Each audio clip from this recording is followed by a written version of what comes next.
बहुत खिला दिया आपने। Mister and missus Arora,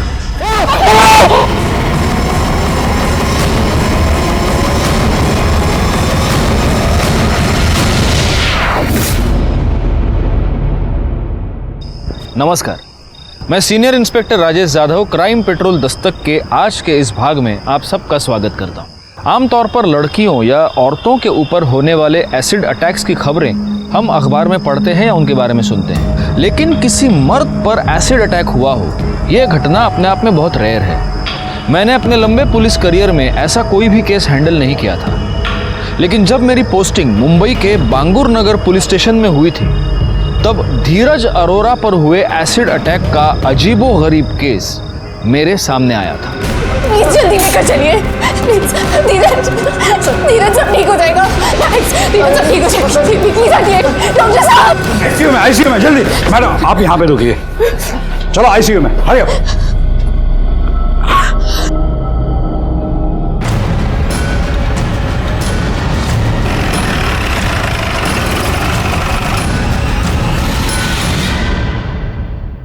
Mrs Arora, inspector Rajesh Jadhav, आपने फोन किया था। जी सर। कहाँ है आपके पति?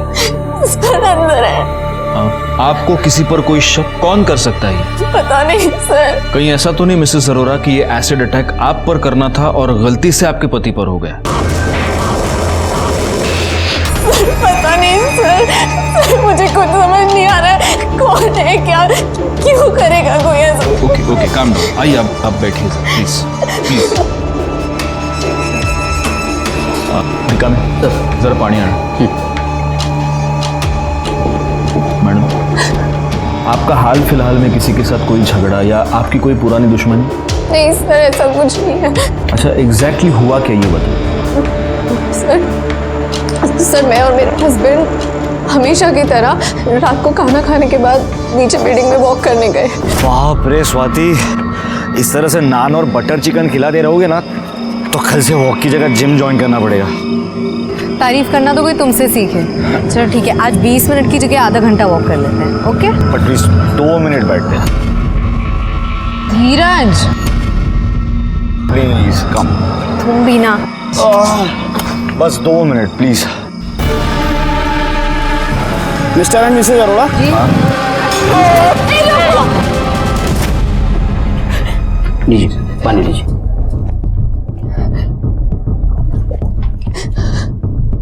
सर काश वो एसिड अटैक धीरज की जगह मुझ पर कर देता, मुझे कुछ हो जाता कोई बात नहीं, पर धीरज का दर्द मुझसे सहा नहीं जाता।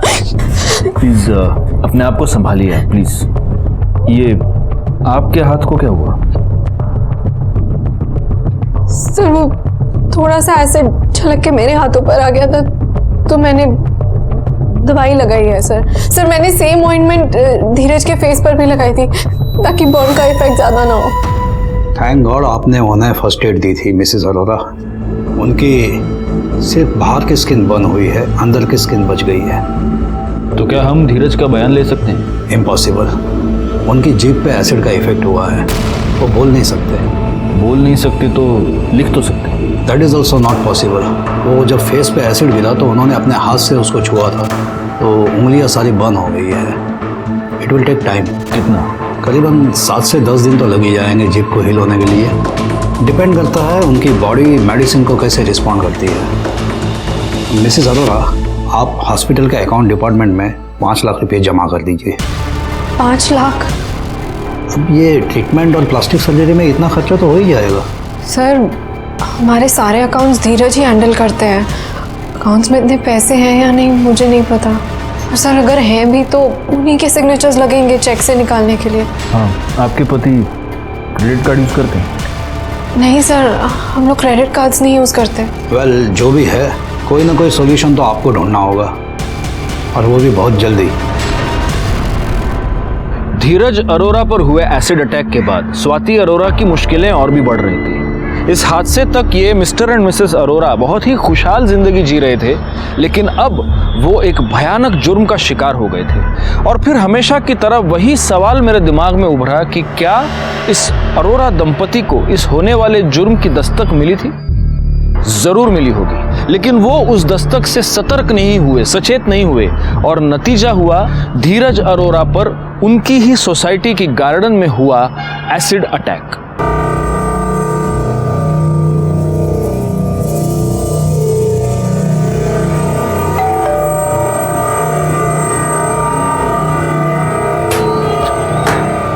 पिताजी, तू यहाँ, तेरी हिम्मत कैसे हुई यहाँ आने की? नहीं नहीं पिताजी, पिताजी एक बार मेरी बात तो सुनिए, मैं बहुत तकलीफ में हूँ। कौन है जी?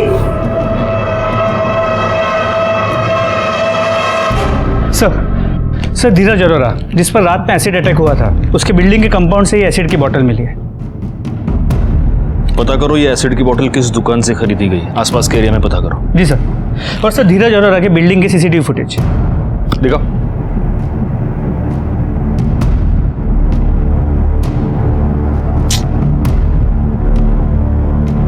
नहीं मोरे, कोई और एंगल नहीं है क्या? यहां से तो कुछ भी पता नहीं चल रहा। नहीं सर, सिर्फ इस गेट के पास के सीसीटीवी कैमरा का फुटेज है। गार्डन के पास जो सीसीटीवी कैमरा है वो वर्किंग कंडीशन में नहीं है। सोसाइटी वाले मेंटेनेंस किस बात का लेते हैं? एक काम करो, जरा रिवाइंड करो इसको ना, एक पॉज करो। अभी वो बाइक के नंबर पे जूम करना जरा, नंबर नोट कर लो और देखो ये बाइक किसके नाम पर रजिस्टर्ड है। सर वायरलेस में अभी भी खबर आई है कि मलाड के बैक रोड वाले जंगल में डेड बॉडी मिली है। किसकी? सर चेहरे से कुछ पता नहीं चल पा रहा है। क्यों? क्योंकि उसका चेहरा एसिड से बुरी तरीके से जल गया है।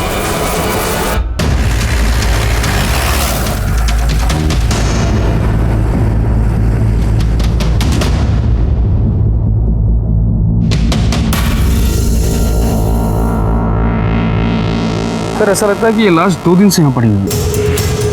आइडेंटिटी? सर पॉकेट में तो कुछ भी नहीं मिला। आसपास किसी को पूछा? सर फेस एसिड से पूरी तरह से जल गया है, जिसकी वजह से कोई पहचान नहीं पा रहा है। बॉडी की इन्फॉर्मेशन आसपास के पुलिस स्टेशन में भेज देते हैं, शायद कहीं किसी ने कोई मिसिंग कंप्लेंट दर्ज की हो।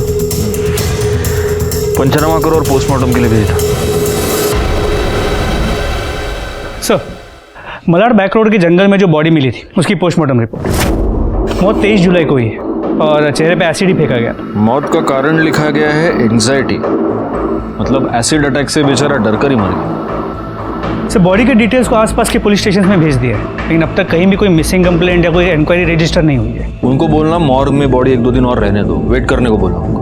हाँ? क्या है ना मोरे, ये बंदा और धीरज अरोरा, इन दोनों केसेस में एक सिमिलैरिटी है, एसिड। अच्छा, ये दोनों क्राइम्स एक दूसरे के 1-2 दिन आगे पीछे ही हुए हैं। हो सकता है इन दोनों क्राइम्स में कुछ कनेक्शन। सर इत्तेफाक भी तो हो सकता है, कहाँ इस आदमी की बॉडी वहाँ मलाड के बैक रोड के जंगल में मिली है और कहाँ धीरज अरोरा की उसकी बिल्डिंग में अटैक हुई है। इत्तेफाक भी कभी कभी सच होते हैं मोरे। अच्छा, वो बाइक का क्या हुआ जिसके ऊपर वो बाइकर्स आए थे एसिड अटैक करने वाले? Mister and missus Arora, sir उसकी पूरी इन्फॉर्मेशन शाम तक मिल जाएगी। शाम तक? जल्दी करो यार, शाम तक क्या है, जल्दी बोलो उनको। सर उस बाइक के ओनर का पता चल गया है जिस पे सवार होकर उन 2 लोगों ने धीरज अरोरा पे एसिड फेंका था। सलीम दुरानी। जी साहब, मैं सलीम दुरानी। ये बाइक आपकी है?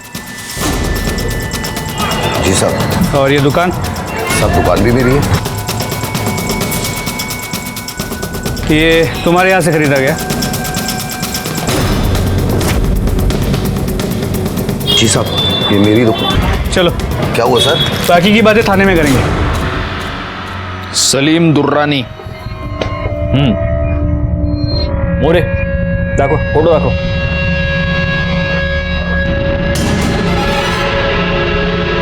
इन दोनों को देखा है?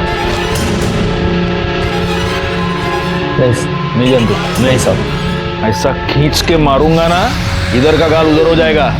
इन दोनों पर एसिड अटैक हुआ है, तेरी एसिड की दुकान है। सच बता, तूने खुद फेंका या किसी और से फेंकवाया? बोल। सब कसम खुदा की, ऐसा गुनाह मैं क्यों करूंगा? क्यों करेगा वो तो तू खुद बताएगा। देख, ये बाइक तेरी है। जी सब 3 दिन पहले ये बाइक मेरी चोरी हो गई थी।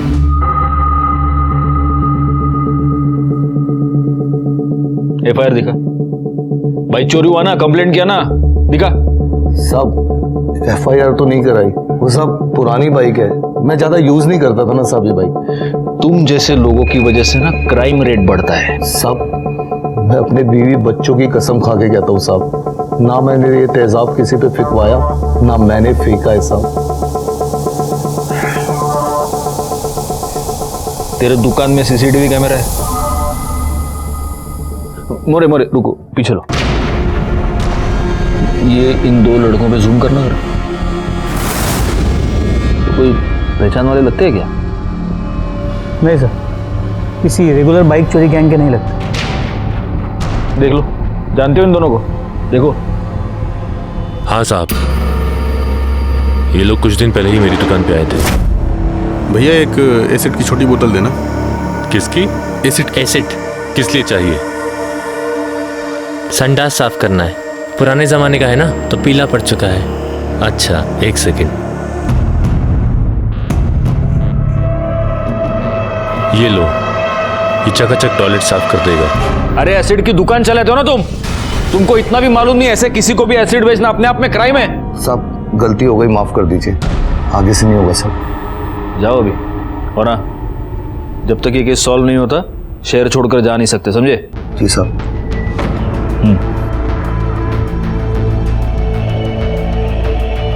मोरे, जरा इसके कॉल डिटेल्स निकालना और अपने खबरियों को कह देना कि इस पर नजर रखें। हो सकता है दोनों लड़के इसी के हो सर। और इस वीडियो से इन दोनों के फोटोग्राफ्स बनाओ और हर पुलिस स्टेशन में सर्कुलेट करो। और ये जितने बाइक चोरी वाले गैंग है ना, उनके लोगों से भी पूछताछ करो। इस बाइक का नंबर भी सर्कुलेट करो, साला कहीं से तो इनके बारे में कुछ पता चले।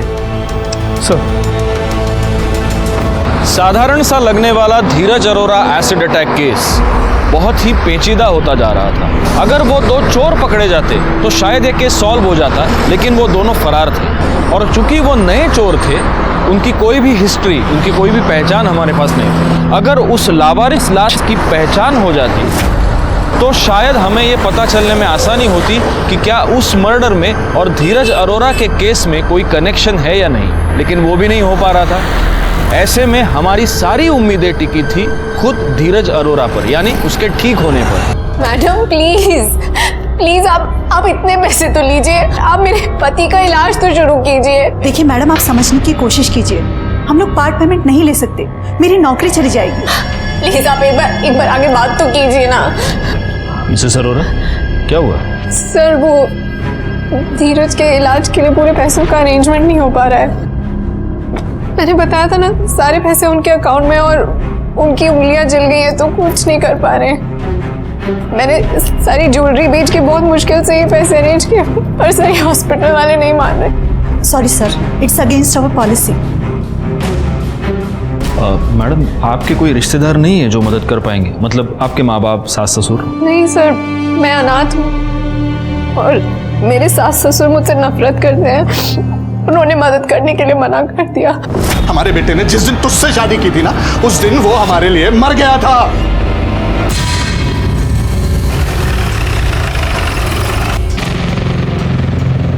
हमें सुनने में आया कि आपकी अपने बेटे और बहू से ज्यादा बनती नहीं थी। कहीं ऐसा तो नहीं अरोरा साहब कि आपने अपने बहू पर एसिड अटैक करने की सुपारी दे दी और अटैक हो गया गलती से आपके बेटे पर? कैसी बातें कर रहे हैं इंस्पेक्टर साहब, हम भगवान से डरने वाले लोग हैं, इतनी गिरी हुई हरकत नहीं कर सकते हम। तो अपनी ही बहू से इतनी नफरत क्यों? बहू? इंस्पेक्टर साहब सच तो यह है कि हमने उसे कभी अपनी बहू माना ही नहीं। बस मेरे मना करने के बाद भी तूने इससे शादी की, इसके माँ बाप का पता नहीं, जाति धर्म का पता नहीं, ऐसे अपने घर की बहू नहीं मानूंगा। लेकिन अब इन सब बातों को 1 साल हो गया। आज आपके बेटे को आपकी जरूरत है। अगर बेटा ही नहीं रहा तो इस पैसे का क्या करेंगे आप? इंस्पेक्टर साहब बिल्कुल सही कह रहे हैं, अब हमें गुस्सा खत्म कर देना चाहिए। और वैसे भी कुछ दिन पहले धीरज तो माफी मांगने आया ही था ना। मुझे माफ कर दो।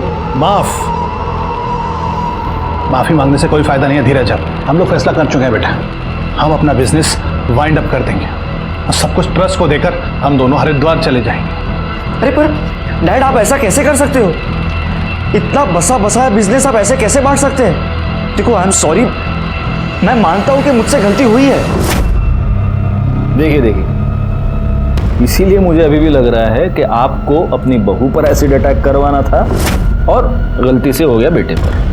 इंस्पेक्टर साहब, आप बार बार एक ही बात दोहरा रहे हैं और मैं बार बार एक ही बात कहूंगा कि हम इतनी नीच हरकत नहीं कर सकते। आप क्या कर सकते हैं और क्या नहीं, ये तो हम पता लगा कर रहेंगे। फिलहाल बस एक काम कीजिए, हॉस्पिटल चले जाइए, वरना बेटे से हाथ धो बैठेंगे। इस अनिल अरोरा को अभी अपने रडार पर रखना, उसके कॉल डिटेल्स निकालो और हाँ ये पता करो कि वारदात की रात उसकी मोबाइल लोकेशन क्या थी, और उसके ज़रा बैंक डिटेल्स भी निकालना। इसको अभी हम क्लीन चिट नहीं दे सकते। हो सर। स्वाति जी, अब कैसा है धीरज? ठीक है धीरज, और हम आ गए हैं, सब ठीक हो जाएगा। एक्सक्यूज मी सर, धीरज। आप? मैं उसकी गर्लफ्रेंड। जी? जी, हमारी शादी होने वाली। क्या मैं उससे मिल सकती हूँ? हाँ।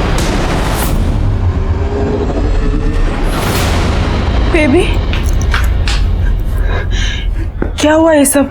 कैसे हुआ? तुम ठीक हो ना? नहीं, हाथ नहीं, इंजरी है उन्हें। बहुत दर्द हो रहा है ना? मुझे अभी अभी पता चला और मैं तुरंत आ गई।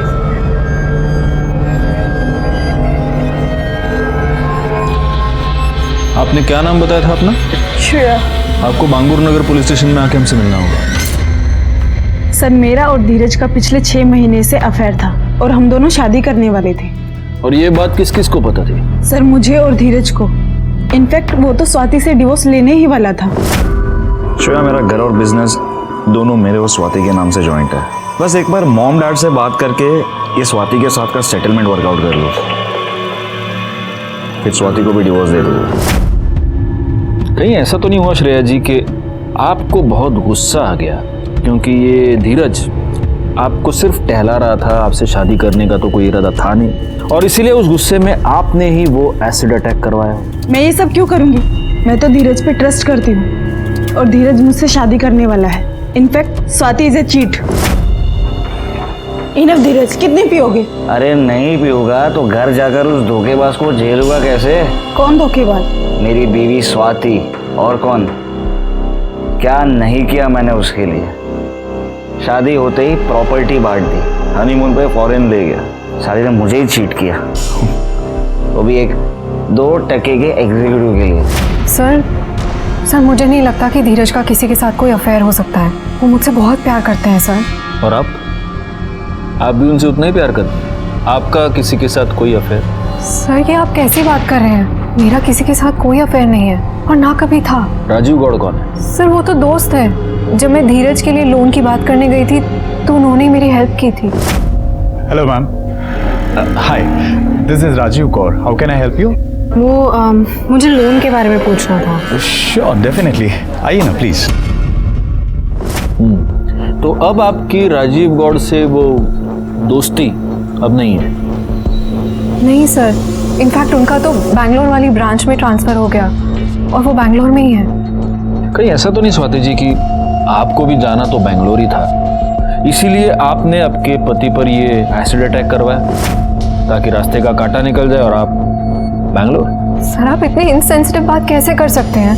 मेरे पति की हालत खराब है, मैं उनके पीछे मरी जा रही हूँ। सर, सब कुछ तो आपके सामने है और आप फिर भी ऐसी बात कर रहे हैं। एक काम कीजिए, आप ये राजीव का नंबर लीजिए।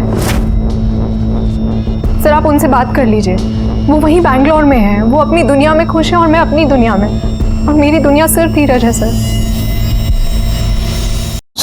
सर, उन दोनों लड़कों ने जिन्होंने सलीम दुरानी की बाइक चोरी की थी और शायद धीरज पर एसिड अटैक किया था, वो मुंबई अहमदाबाद हाईवे पर एक पेट्रोल पंप पे देखे गए थे। ये देखिए सर, ये उस पेट्रोल पंप के पीछे का सीसीटीवी फुटेज। पिंटू और बबलू के बारे में इंफॉर्मेशन मिलने के बाद हमारी टीम इस धीरज अरोरा केस में दोबारा प्रोएक्टिव हो गई। एक बात तो क्लियर थी, मुंबई में धीरज अरोरा पर एसिड अटैक करने के बाद ये दोनों अहमदाबाद की तरफ भागे थे। अब हमारी टीम ये पता करने में जुट गई थी कि क्या ये दोनों अहमदाबाद गए थे या रास्ते में ही हाईवे से कट कर किसी और गांव या शहर में छुप गए थे। सर श्रेयापन के कॉल रिकॉर्ड्स वो सच कह रही है। वो और धीरज अरोरा रेगुलर टच में थे और दोनों के बीच लंबी लंबी बातें होती मोरे, वो स्वाति अरोड़ा का दोस्त क्या नाम है उसका? राजीव गौड़। उसके बारे में कुछ पता चला? सर मेरी रिक्वेस्ट पे बैंगलोर पुलिस इस राजीव के बैंगलोर ब्रांच के ऑफिस गए थे, तो ब्रांच मैनेजर ने कहा कि राजीव ने वहाँ ज्वाइन तो किया है लेकिन फिलहाल शिफ्टिंग के लिए छुट्टी पे है। ब्रांच मैनेजर को कहा है बैंगलोर पुलिस ने कि जैसे ही वो आए बैंगलोर पुलिस को इन्फॉर्म कर दे। एक काम करना, ये स्वाति और राजीव इन दोनों के भी कॉल रिकॉर्ड्स और लोकेशन डिटेल निकालो। मुझे जरा एक अलग ही डाउट है, कहीं ऐसा तो नहीं कि इस राजीव ने सिर्फ बैंगलोर जाने का नाटक किया, दिखाने के लिए ड्यूटी ज्वाइन कर ली और अब शिफ्टिंग के नाम पे छुट्टी लेकर वो मुंबई वापस आ गया और फिर उसी ने धीरज पर अटैक करवाया। Quite possible sir. ठीक है सर। स्वाति जी, आपने कहा था कि आप राजीव गौर से बिल्कुल टच में नहीं है, लेकिन आपके कॉल रिकॉर्ड से दिखा रहे हैं कि आप दोनों के बीच हाल ही में बातचीत हुई है। ये कैसे? ये उन्होंने मुझे कंडोलेंस के लिए कॉल किया था। उन्हें उनकी कंपनी में किसी ने धीरज पे हुए एसिड अटैक के बारे में बताया। लेकिन मेरी एक थियरी है स्वाति जी, कहीं ऐसा तो नहीं कि इस राजीव ने जलन के मारे आपके हस्बैंड पर एसिड अटैक करवाया? आपको क्या लगता है? सर पर राजीव ने तो यही बोला कि जब से वो बैंगलोर गए हैं तब से वो मुंबई आए नहीं हैं। बाकी आपने अपनी ओर से तो चेक किया ही होगा सब। जी बिल्कुल किया है और हमारी इन्फॉर्मेशन के मुताबिक भी वो बैंगलोर में ही है। अरे सर मुझे निकलना होगा, मुझे धीरज के लिए खाना लेकर जाना है। जी। सर थैंक यू सर, मेरे सास ससुर को मनाने के लिए।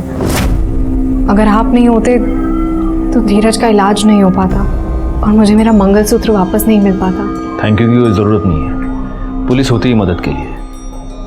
सी सर ये स्वाति श्रेया पंत वो धीरज की गर्लफ्रेंड के बारे में जानते हुए भी उसके इलाज में कोई कसर नहीं छोड़ रही।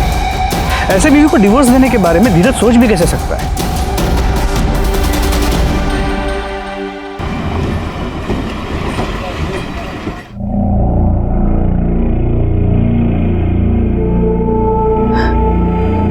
आई एम सॉरी धीरज, मेरा अब राजीव गौर के साथ कोई संबंध नहीं है। अगर तुम्हारा श्रेया के साथ कुछ भी है तो प्लीज उसे खत्म कर दो।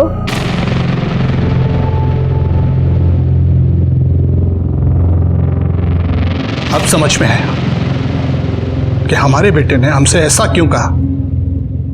मुझसे गलती हो गई। देखो आई एम सॉरी, मैं मानता हूं कि मुझसे गलती हुई है। अच्छा है, हमें लगता है कि अब इसे बुद्धि जरूर आ जाएगी। पापा जी, मम्मी जी, आप दोनों प्लीज थोड़ी देर बाहर बैठिए। ये हमारा आपस का हस्बैंड वाइफ का मामला है।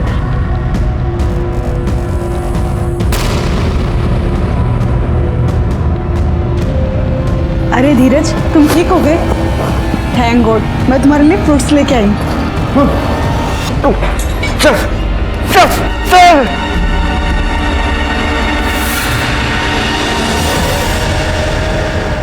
धीरज क्या हुआ तुम्हें?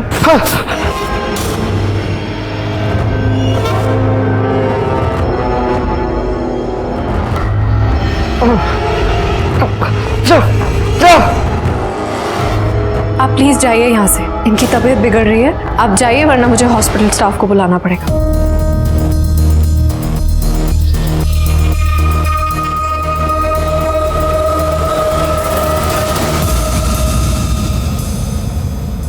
मैडम, कई बार मौत को करीब से देखने के बाद आदमी बदल जाता है। सर मुझे तो विश्वास ही नहीं हो रहा कि ये वही धीरज है जिसने स्वाति को डिवोर्स देना था तो सबूत इकट्ठा करने के लिए प्राइवेट डिटेक्टिव हायर किया।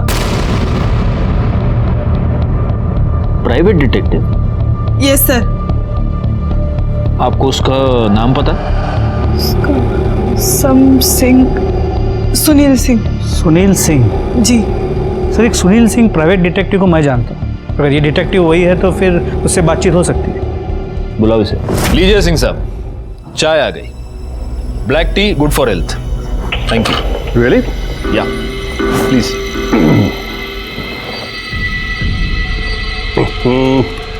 ये तो बहुत कड़वी है. पुलिस की जो है. बताइए सर. जी हाँ, ये सच है कि धीरज के कहने पर मैंने स्वाति की जासूसी की थी.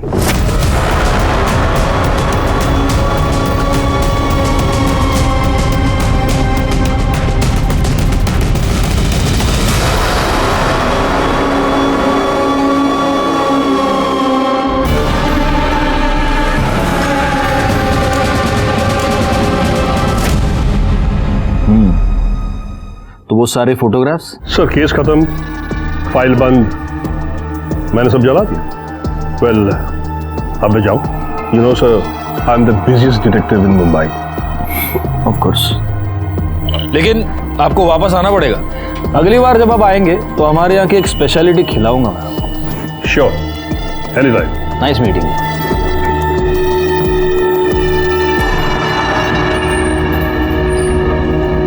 सर इस सिंह से तो हमें कोई नई इन्फॉर्मेशन नहीं मिली. एक बात हमें पता चली मौर्य, ये राजीव गौर स्वाति के लिए एक दोस्त से ज्यादा बहुत कुछ है. पर सर फिर आइडियली तो धीरज ने राजीव पे या स्वाति पे इन दोनों पे एसिड अटैक करवाना चाहिए था, लेकिन ये दोनों तो ठीक है. पता नहीं क्यों मुझे ऐसे लग रहा है कि इस सिंह को और भी बहुत कुछ ज्यादा पता है, लेकिन हमें बता नहीं रहा. इसके कॉल डिटेल्स या मोबाइल लोकेशन डिटेल्स निकालेंगे तो उससे कुछ पता नहीं चलेगा, क्योंकि वो तो उनको मैनिपुलेट करता ही होगा.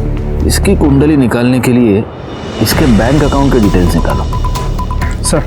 अच्छा, उस लाश का क्या हुआ जो मालाड के बैक रोड पे मिली थी? सर अब तक उसकी कोई इन्फॉर्मेशन नहीं मिली. और राजीव गौर?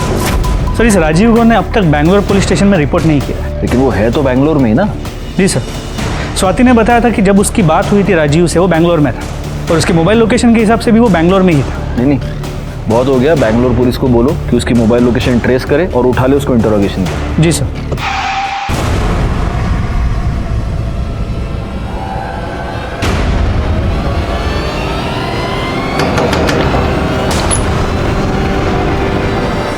राजीव गौर. अरे हाँ बाबा, मैं भूल गया आज सुबह गोली घर पे ही भूल गया. इधर मंगा तो इधर है केमिस्ट बाजू में. चलो तुम रखो फोन चौपर. चलो रखो. Bye bye bye. हाँ सर, बैंगलोर पुलिस ने बताया कि राजीव गौर लापता है. लापता है? तो इतने दिन से फोन पे बात कौन कर रहा है? सर राजीव ने अपना फोन अपने एक दोस्त उत्तम पॉल को दिया और वही सबसे राजीव गौर बन के बात कर रहा था. क्यों? तो उसने कहा कि राजीव ने ही उसे ऐसे करने के लिए कहा. इसका मतलब ये राजीव गौर बहुत पहले से ही बैंगलोर से निकल चुका है, और अगर वो बैंगलोर में नहीं है तो वो जरूर मुंबई में ही होगा. सर, डिटेक्टिव सिंह को राजीव गौर के अकाउंट से भी पैसे ट्रांसफर हुए थे. सर डिटेक्टिव सिंह के bank account details.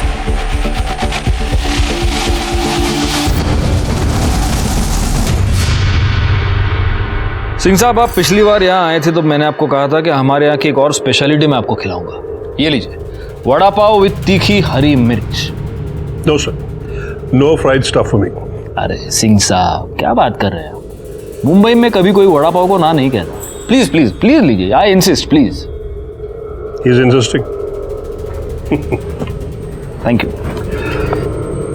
Rajiv Gaur ने आपको किसी की जासूसी करने के लिए कहा था. किसकी? धीरज अरोड़ा की.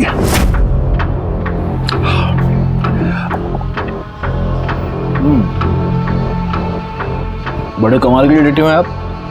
मतलब किसी के कहने पर आप किसी की जासूसी करते हैं, फिर आप उसी को बताते हैं कि ये बंदा तुम्हारी जासूसी करवा रहा है, और आप उससे भी पैसे ऐंठते हैं. क्या करें सर, धंधा है हमारा. और ये बात हमको बताना आपने जरूरी नहीं समझा. वो क्या है ना सर, वकीलों से सीखा है, जितना पूछे उतना बोलो. आपने पूछा नहीं, हमने बोला नहीं. तो इस राजीव गौर ने धीरज अरोड़ा की जासूसी करने के लिए आपको क्यों कहा था?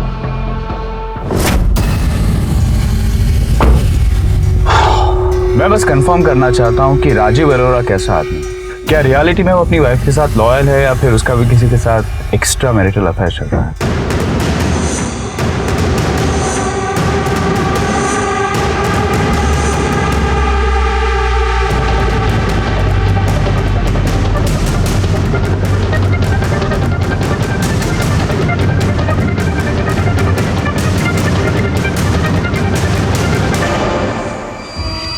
सोचो, स्वाति इस हरामखोर के लिए मरी जा रही है। बस इतनी कहानी है। अब मैं चलूं सर, क्योंकि you are the busiest detective in Mumbai. Right you are. मिलते सर।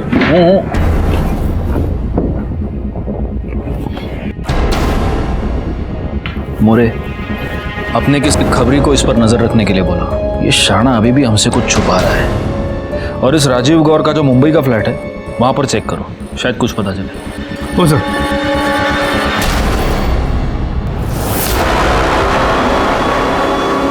छुपे रहो, बाहर कहीं मत निकलना। खतरे के बादल और घने होते जा रहे हैं, समझे?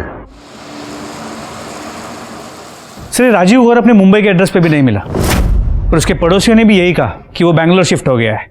मोरे, वो जो एसिड अटैक वाली लाश मिली थी उसको क्लेम करने के लिए कोई आया क्या?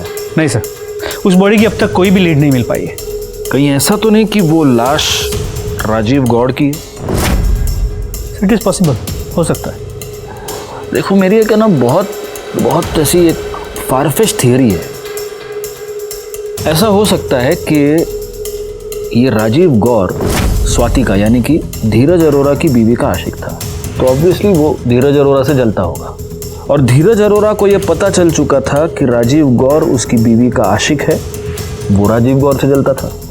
अब धीरज अरोरा पर जो एसिड अटैक हुआ उससे एक रात पहले धीरज अरोरा ने राजीव गौर को एसिड अटैक में ही मरवा दिया, लेकिन मरने से पहले राजीव ने धीरज की सुपारी दे दी थी, इसलिए फिर धीरज पर भी एसिड अटैक हो गया। लेकिन सर, ये इतनी बड़ी थियरी हम प्रूव कैसे करेंगे? प्रूव कैसे करेंगे? प्रूव तो तभी होगा जब उस लाश की पहचान होगी। एक काम करो, उस लाश के फिंगरप्रिंट्स और बायोमेट्रिक्स राजीव गौर के फिंगरप्रिंट्स और बायोमेट्रिक्स से मैच करो। राजीव गौर के सारे रिकॉर्ड्स तुमको आधार कार्ड ऑफिस से मिल जाएंगे। सर,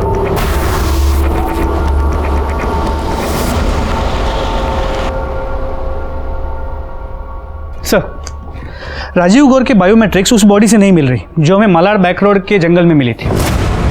तो फिर ये बॉडी किसकी है? किसी घनीराम सोनी की। भरतपुर राजस्थान का रहने वाला है। उसकी बीवी ने वहाँ के लोकल पुलिस स्टेशन में उसकी मिसिंग कंप्लेंट रजिस्टर की थी। बॉडी को राजस्थान पुलिस को हैंड ओवर करने के लिए प्रोसीजर शुरू कर दिया है। एक बार फिर धीरज अरोरा केस में हम अटक गए थे। राजीव गौर कहाँ था? धीरज अरोरा पर एसिड अटैक किसने करवाया? वो लड़के जिन्होंने सलीम दुरानी की बाइक चुराई थी और शायद जिन्होंने धीरज अरोरा पर एसिड अटैक किया था वो कहाँ थे? इन सारे सवालों ने हमें जकड़ लिया था और इनके जवाब दूर दूर तक नजर नहीं आ रहे थे। अबे यार, दमन में पक गए यार, कुछ है ही नहीं इधर मजा करने का। चलते हैं उदयपुर, मजा आएगा। रोक जा, गाड़ी रोक, लाइसेंस दिखा। पत्ती रखो ना, बच्चों की मिठाई उड़ेगी। क्या 100 रुपये? चल साइड में गाड़ी रोक जा, बस।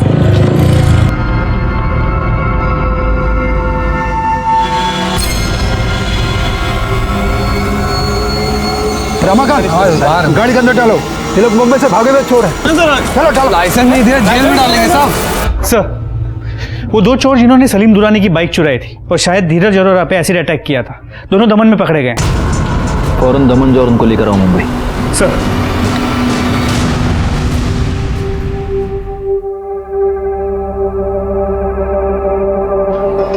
हेलो, कैसी तबीयत है इनकी? काफी बेहतर है।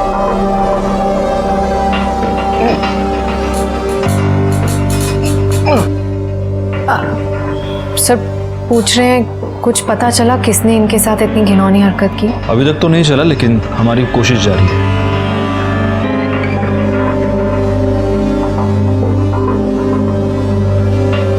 ये क्या बेटा, तू दाल चावल खा रहा है? मैं तेरे लिए मटन का सूप लेके आई हूँ, तुझे बहुत पसंद है ना? मटन? ना ना ना, तू पी के तो देख, मैंने बहुत शौक से तेरे लिए खास करके बनाया है, और तू पिएगा ना तो वापस चुस्त और तंदुरुस्त हो जाएगा। ये ले बेटा। धीरज, क्या हुआ बेटा? तुझे तो नॉनवेज पसंद है ना? तुम अपने हाथों से खिलाओ उसे। एक बार खा के देख तो स्वाद वापस आ जाएगा। मैंने तेरे लिए इतना शौक से बनाया। ये ले, अरे ले तो सही। नहीं बेटा ले ना।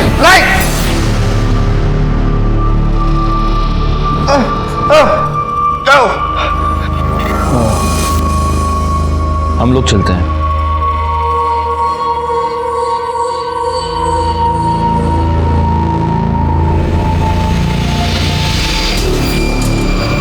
साहब वो धीरज एसिड अटैक के बाद अचानक से अजीब सी हरकतें कर रहा है साहब। समझ में नहीं आया साहब, मुझे लगा कि तबीयत खराब है शायद, इसलिए ये सब ऐसा है, लेकिन बात बात पर झुंझला रहा है। हमारी इज्जत नहीं कर रहा है और नॉनवेज से ऐसी नफरत कर रहा है जैसे जिंदगी में उसने कभी नॉनवेज खाया ही नहीं है। आप कहना क्या चाहती हैं?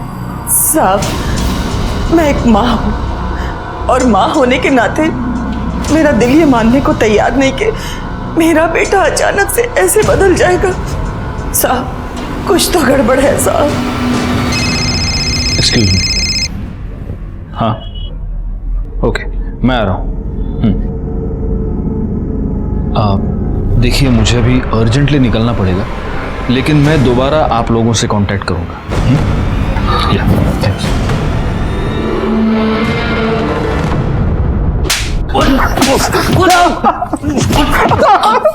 कुछ नहीं बस चले चल। कोई नाटक नहीं, कोई स्टोरी टेलिंग नहीं, अब सीधा मुद्दे पे आने का। धीरज अरोरा से तुम लोग का क्या कनेक्शन है? उसके ऊपर एसिड क्यों फेंका?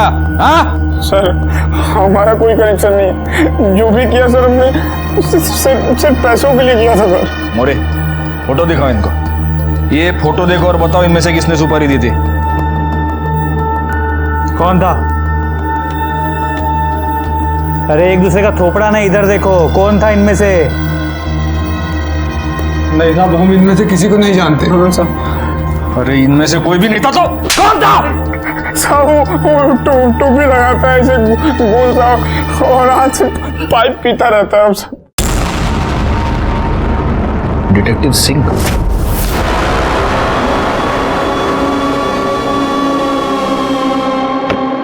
टाइम याद रखना, ठीक 9 बजे शांति गार्डन सोसाइटी के गार्डन में। ओके हो जाएगा सर हम उसी दिन एसिड खरीदने के लिए सलीम के यहाँ गए, तभी हमारी नज़र उसकी बाइक पे पड़ी। फिर हमने प्लान किया कि हम उसकी बाइक चुरा लेंगे और अगली सुबह हमने उसकी बाइक चुरा ली और अगले दिन हम रात के 9 बजे धीरज की बिल्डिंग में पहुँच गए। और वो घनीराम सोनी, फोटो दाखवा ना, इसको क्यों मारा?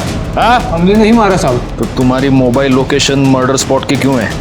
सच बताओ वरना इतनी मिर्ची खिलाऊंगा ना तुम लोगों को, मिर्ची खा खा के मर जाओगे। रिका में क्यों नहीं मिर्ची? नहीं साहब बता रहे सिंह साहब ने बोला था कि उसी एरिया में किसी के चेहरे पे एसिड फेंक देना। हमने सिर्फ उसके चेहरे पे एसिड फेंका था, बाकी वो खुद तड़प तड़प के मर गया। और सर एक और बात, हमने धीरज अरोड़ा के ऊपर एसिड नहीं फेंका था, सिर्फ कलर वाला पानी फेंका था।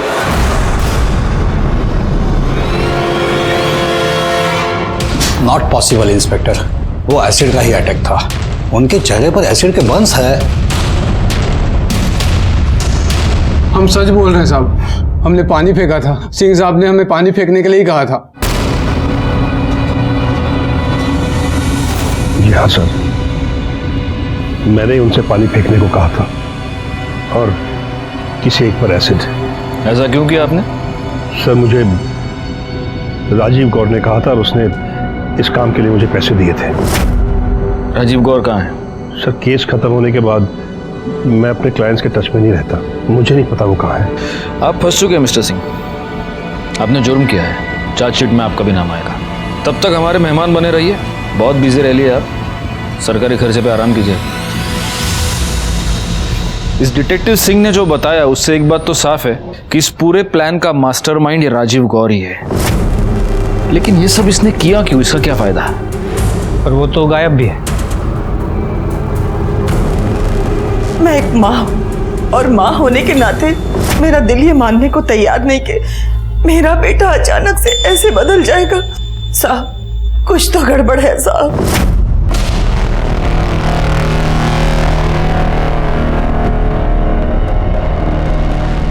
Hello doctor Rao. सर, हमारे कहने पे डॉक्टर दर्पण ने धीरज अरोरा का रेटिना स्कैन किया और उसके रेटिना स्कैन के इमेज को उसके आधार कार्ड डिटेल्स के साथ मैच किया। सर, ये देखिए रिपोर्ट।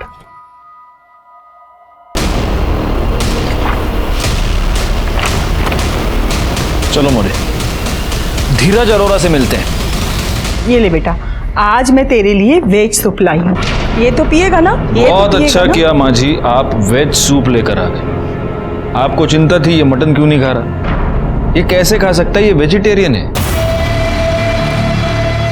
नहीं नहीं इंस्पेक्टर साहब, मेरा बेटा बचपन से नॉन वेजिटेरियन है। नहीं नहीं, आपका बेटा नॉन वेजिटेरियन है, लेकिन ये आपका बेटा नहीं है, ये आपकी बहू का आशिक है, राजीव गौर।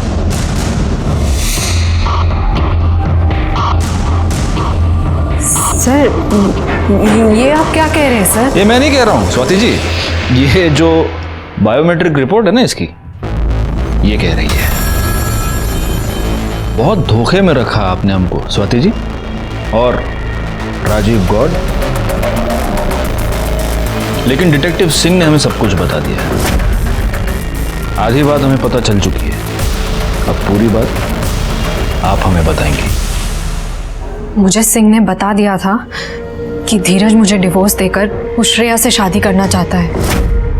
मुझे कोई प्रॉब्लम नहीं थी, मुझे राजीव से प्यार था, पर मुझे धीरज की प्रॉपर्टी चाहिए थी। तो मैंने एक प्लान बनाया। मेरे पास एक प्लान है। हम किसी भी एक रैंडम आदमी के चेहरे पर एसिड फेंकवाते हैं, पर वो आदमी इसी पुलिस स्टेशन एरिया का होना चाहिए। जब पुलिस इन्वेस्टिगेशन करेगी तो उन्हें लगेगा कि राजीव मर गया, और अगले दिन राजीव के चेहरे पर भी एसिड फेंकवाते हैं, पर वो एसिड नहीं होगा, वो पानी होगा। और जैसा मैंने फिल्म में देखा था, मैं एसिड में पेट्रोल मिला के तुम्हारे चेहरे पर लगा दूंगी, चेहरा भी जल जाएगा और जान भी नहीं जाएगी। फिर प्लास्टिक सर्जरी से राजीव का चेहरा धीरज जैसा हो जाएगा। सबको लगेगा कि ये धीरज ही है और हम पूरी जिंदगी साथ में बिता सकते हैं। फिर प्लान के मुताबिक हमने वैसा ही किया।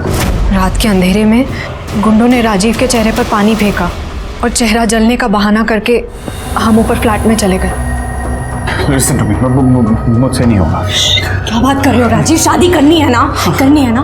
तो बैठो बैठो, मैं थोड़ा एसिड लगा देती हूँ। नहीं होगा।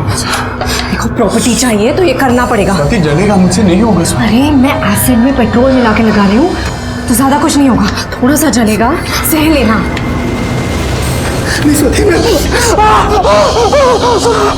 चेहरे के साथ साथ उंगलियों पर भी थोड़ा लगा दिया ताकि फिंगरप्रिंट और सिग्नेचर का लफड़ा ना हो, और अपने हाथ पर भी थोड़ा डाल लिया ताकि किसी को शक ना हो।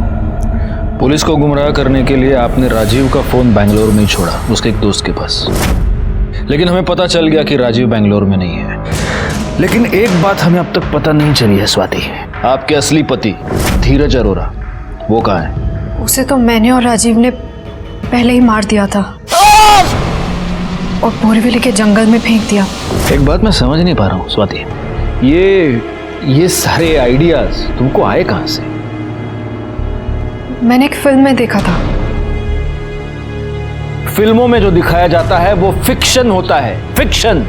लेकिन तुम्हारी नासमझी की वजह से 2 लोगों की जान गई और ना जाने कितने लोगों की जिंदगी बर्बाद होगी। Now I will see to it कि तुम जिंदगी भर जेल में सड़ो। स्वाति की बताई हुई जगह पर हमें धीरज अरोरा की डेड बॉडी मिल गई।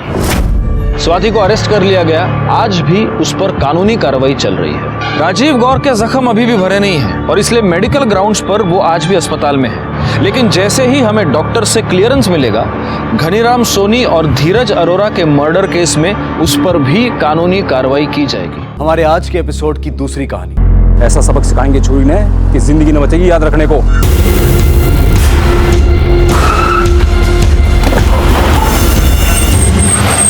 पता कराओ ये गाड़ी किसके नाम पर रजिस्टर्ड, और आगे सभी रास्तों पर नाकाबंदी बढ़वा दो।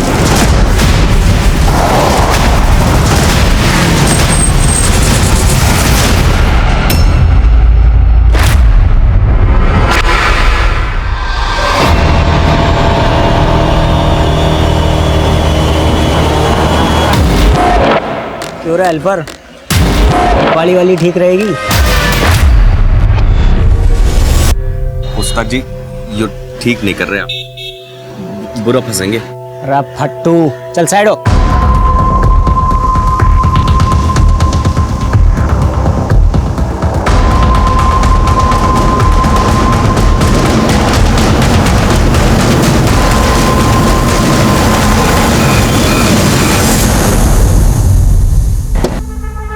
चल बैठ।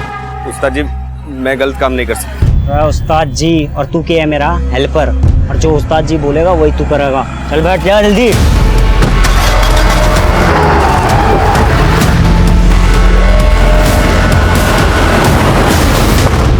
नमस्कार, आदाब।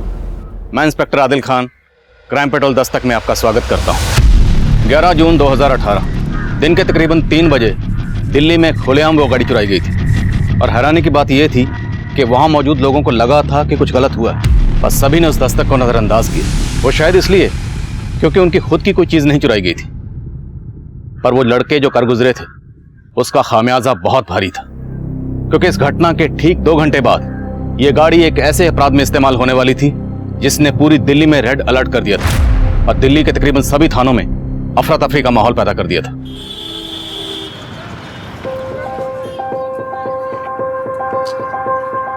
भाई मैं तो छिक लिया, तुम लोगों ने और खाना तो खा लो। नहीं नहीं पापा, मुझे पोनी चाहिए। क्या पोनी?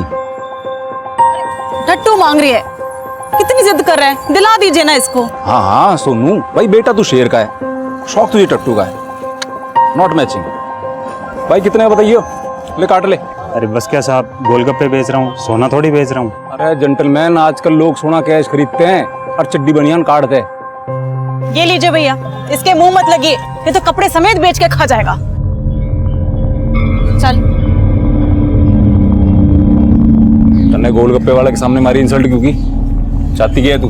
तेरे से छुटकारा, जेब में तेरे ठेला नहीं और बाजार में तू घुमाने के लिए लेके आया है। जीरो बैलेंस वाले कार्ड को दुनिया को दिखाता फिरता है। तेरे साथ तो आना ही नहीं चाहिए था। किस भूतनी वाले ने बोला मेरे खाते में जीरो है? हैं? इतने पैसे है ना कि खरीदारी करते करते छिक जाओगी।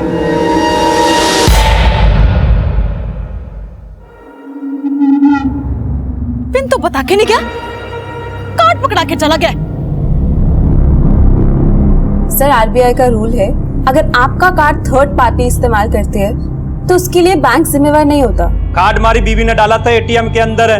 अरे 20,000 कट के खाते से, लेकिन पैसा निकला को नहीं। अरे मन्ना मेरे पैसे वापस चाहिए बस। देखिए सर, मैं चेक करके ही बता रही हूँ, आपके अकाउंट से पैसे विड्रॉ हुए हैं। अरे तू कहना क्या चाहे छोरी, हमारी बीवी झूठी है, साली बात करन लाग रही है। तमीज से बात कीजिए सर। अरे 2 टके की छोरी मन्ना तमीज सिखावेगी तू? है क्या चीज तू साली? Mind your language sir. अरे प्रोस्टिट्यूट है साली, नाम नंबर एड्रेस बोला ना वहीं पर आके। मिस्टर उमाकांत, देखिए आप फोन रखिए। क्या हो Radhika? Why are you shouting? So he is abusing me. Radhika, जब भी ऐसे कॉलर लाइन पर हो, उनसे बहस करने के वजह उनका फोन होल्ड पर डाल दिया करो। It's a better solution. Relax.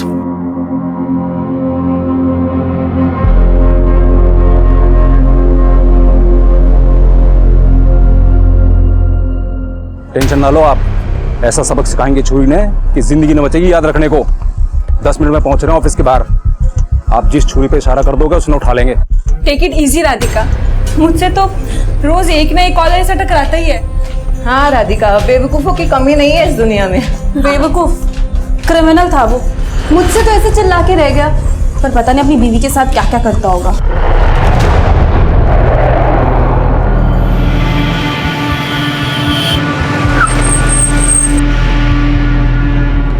चंदन ने क्यों लिया साथ में?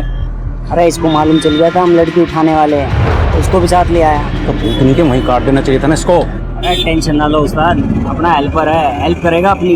चल बाहर निकल।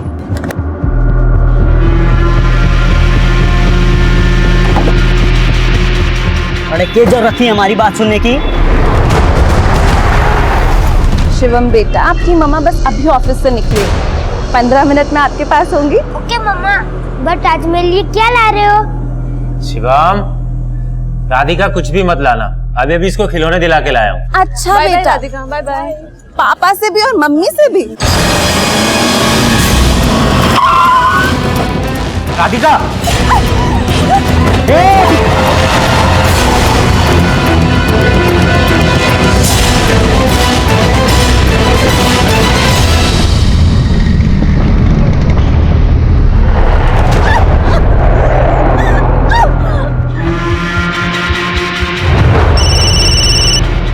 हेलो देविका, राधिका कहाँ है? निमेश, वो राधिका किडनैप हो गई है। क्या हुआ पापा? मम्मी का है, बोलो ना पापा।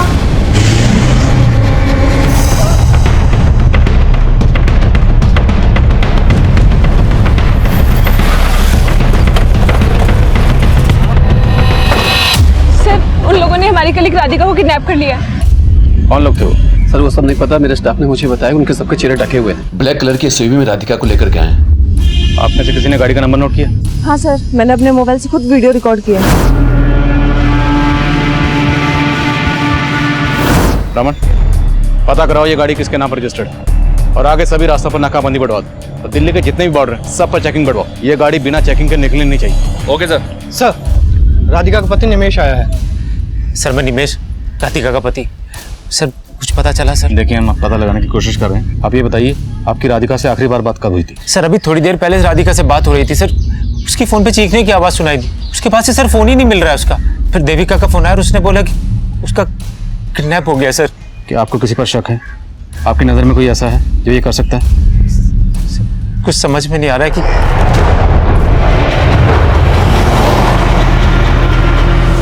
अगर आप लोगों को जरा सा भी अंदाजा है कि वो लोग कौन थे तो हमें बताइए, इससे हमें उन तक पहुंचने में मदद मिलेगी। अरे prosecutor, mind your language sir. साले नाम नंबर एड्रेस बोला अभी तो ना वहीं। ये आदमी गरम दिमाग का तो लग रहा है, बदतमीजी भी कर रहा है, लेकिन इसे पता कैसे चला होगा कि जिससे ये बात कर रहा है वो राधिका है? सर अपने फोन अटेंड करने से पहले सभी एग्जीक्यूटिव्स अपना नाम बताते हैं। हाँ सर, और जिस तरह से वो राधिका का बार बार नंबर मांग रहा था, हो सकता है शायद किसी सोर्स से उसने राधिका का पता लगा लिया हो। किस सोर्स की बात कर रही हैं? राधिका को कॉल आया 3 बजे और किडनैप हुआ 5 बजे। अब ये जो भी है उसके पास अलादीन का चिराग तो होगा नहीं कि 2 घंटे में उसने पता कर लिया कि राधिका यहाँ काम करती है, आया और किडनैप करके चला गया। एनीवेज, कॉलर की डिटेल दीजिए। हाँ नमन बोलो। सर जिस गाड़ी में किडनैपिंग हुई उसका नंबर फेक निकला। एक्सपेक्टेड था। आगे का सीसीटीवी चेक करवाया? हाँ सर, गाड़ी ने नजफगढ़ सिग्नल क्रॉस किया था। उसके बाद वो धांसा बॉर्डर की तरफ गई थी, लेकिन बॉर्डर तक पहुंची नहीं। शायद नजफगढ़ और धांसा बॉर्डर के बीच जंगल में होगी। धांसा बॉर्डर और नजफगढ़ दोनों डायरेक्शन से पुलिस टीम जंगल में भेजो, शायद उनका जंगल में छिपने का प्लान हो। Okay sir. सर इस आदमी का नाम है उमाकांत हीर। इसके बैंक में नजफगढ़ का एड्रेस। नजफगढ़।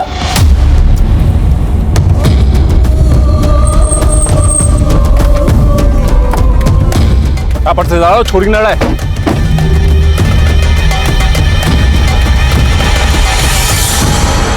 अरे अडल्ट डाइपर, अरे यो के कांड कर दिया तुमने। अरे लंबी कहानी है, कब हुआ कैसे हुआ रास्ते बताऊंगा, अभी जल्दी है ना।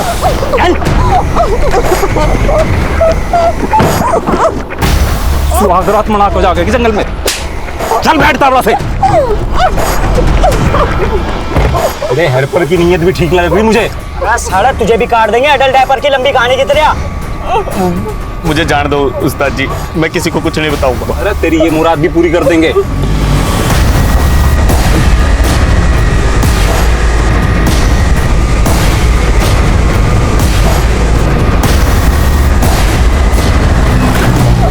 अरे यो कहाँ मोड़ ली तूने गाड़ी?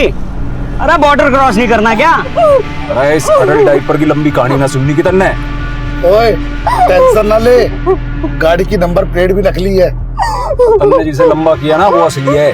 जा उसकी गाड़ी में बॉर्डर पार आया नहीं, आ बैल मुझे मार। अरे लेकिन इस छोरी को कहाँ लेके जाएंगे? अरे लेके कहीं ना जाना, नहीं काट के फेंक दो। और साथ में इस हेल्पर ने भी।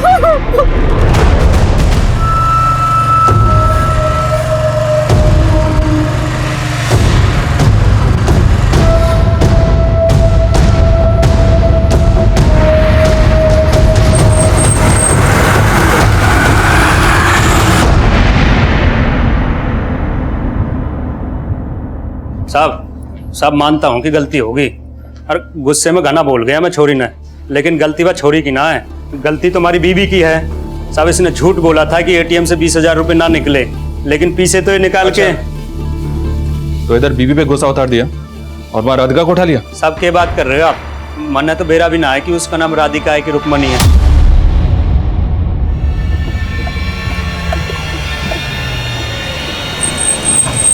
फिर खेल खत्म। ओए 15 मिनट में 100 टोपी, नल्ला समझाए क्या? अरे टोपी गई तेल में। अरे सही मौके पे फोन आया जी आपका, यो समझो छोरी खत्म। बस गुल्लू, इतना गिर गया है तू? मैं अभी भी बोल रहा हूँ मैडम जी को छोड़ दे। मैं इनसे प्रार्थना करूंगा कि ये हमारे बारे में पुलिस को नहीं बताओगे। साले फट्टू, साले। अरे ये रंग रलिया बना लो, पैसा न मिलता सुपारी का। ओए एकनाथ, ये क्या बोल रहा तू? अरे काका, गई भैंस पानी में। अरे बात क्या होगी? अरे गलत लड़की ठाली। गलत लड़की मतलब? पार्टी बोल रही है कि गलत लड़की ठाली, इसलिए अब सुपारी के पैसे ना मिलते।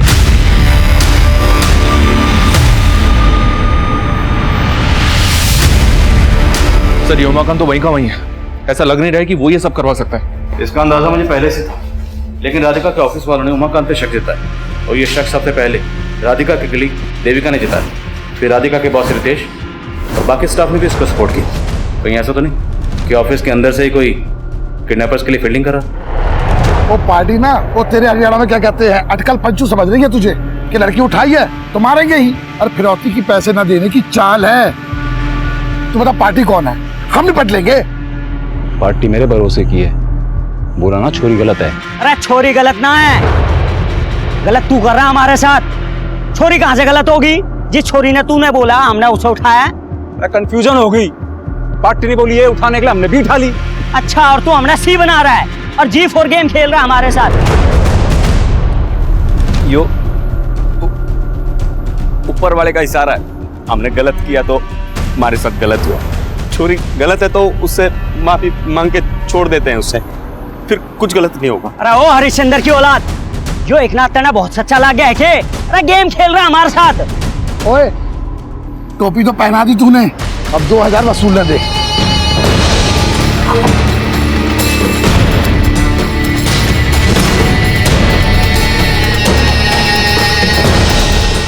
पापा, मम्मी का है, बोलो ना पापा, मम्मा का है। शिवम बेटा, वो आपकी मम्मी ना आज किसी अपने दोस्त के साथ गई है, तो वो आज नहीं आएंगी। मम्मी की बेस्ट फ्रेंड तो आप है, मम्मी कौन से फ्रेंड के पास गई? पापा, मम्मी का है, बोलो ना पापा, बोलो ना पापा। पापा, मम्मी का है, बोलो ना पापा, का है मम्मी?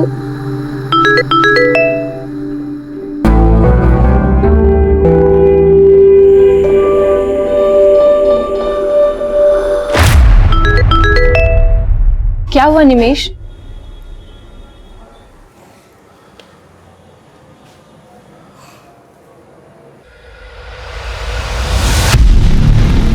सर, अभी थोड़ी देर पहले मेरे और राधिका के जॉइंट अकाउंट से 20-20 हजार के 2 विड्रॉल हुए हैं। चलें सर, पता करो कौन सी एटीएम से विड्रॉ हो। सर, मुझे लगता है कि सर किडनैपर्स ने सर राधिका को धमका के उससे पिन ले लिया होगा। सर, के राधिका के साथ हम अपनी ओर से पूरी कोशिश कर रहे हैं, लेकिन किडनैपर्स ने फिरौती नहीं मांगी, डायरेक्ट एटीएम से पैसे निकलवाए। ये बात थोड़ी सी अजीब लग रही है। सर, ये लोग हैं कौन? हो सकता है इन्हें सुपारी दी गई हो, हम इस एंगल को टटोल रहे हैं, लेकिन ये भी हो सकता है कि पर्सनल एंगल हो। इसलिए आप सोच कर बताइए, क्या आपका या राधिका का, आपके किसी जान पहचान से, रिश्तेदार से या किसी से भी कोई इशू रहा है कभी भी? सर, राधिका का सबके साथ अच्छा रिलेशन था। समझ में नहीं आ रहा सर, क्या हो रहा है सर? आंटी मुझे नहीं सुना, मुझे मम्मा चाहिए। पापा, मम्मी कब तक आएगी, बोलो ना पापा। शिवम बेटा, मम्मी आ जाएंगी, आप अंदर चलो। चलो।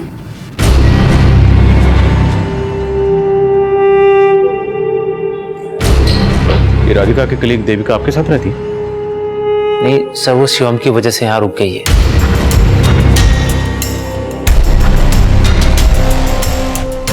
सर, ये विड्रॉल मधुका के एटीएम से हुआ है।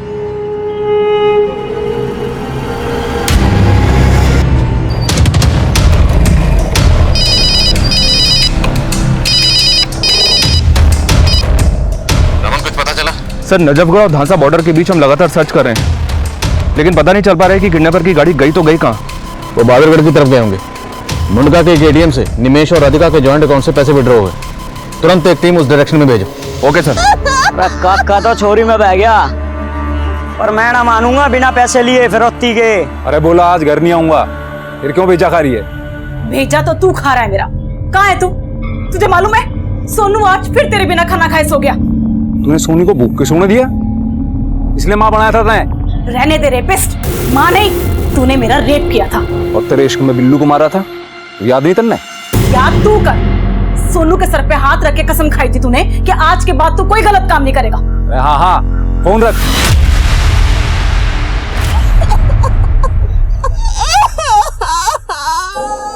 मजा आ गया।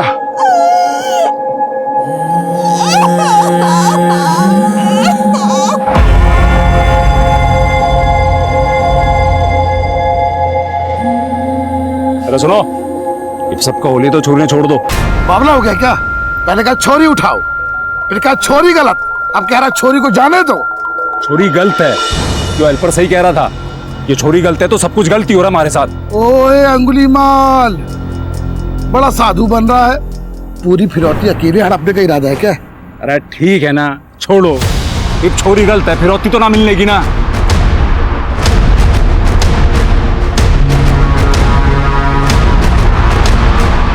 छोरी भागी,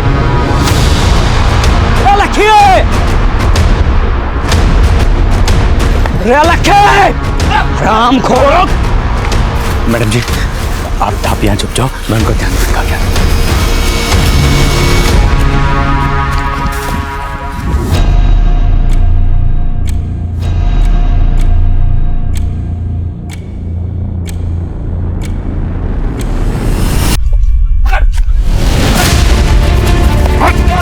साले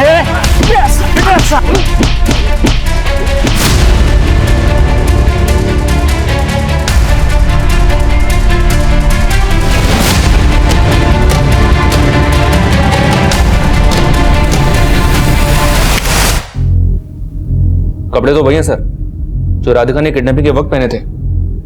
शायद किडनैपर्स ने राधिका को भेजा एटीएम से पैसा निकालने के लिए।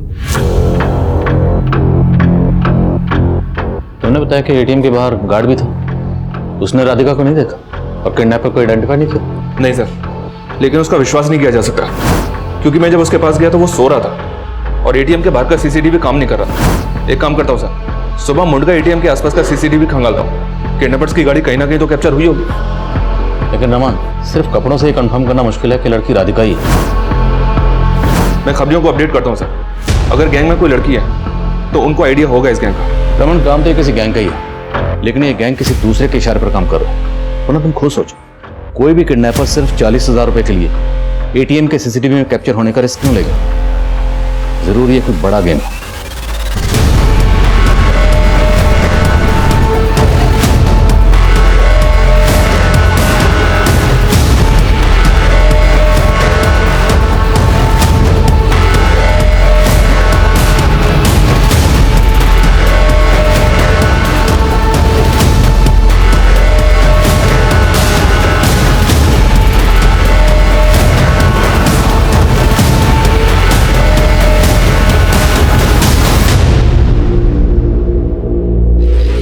सर, किडनैपिंग किसी गाड़ी में हुई है, इस पर फेक नंबर प्लेट है।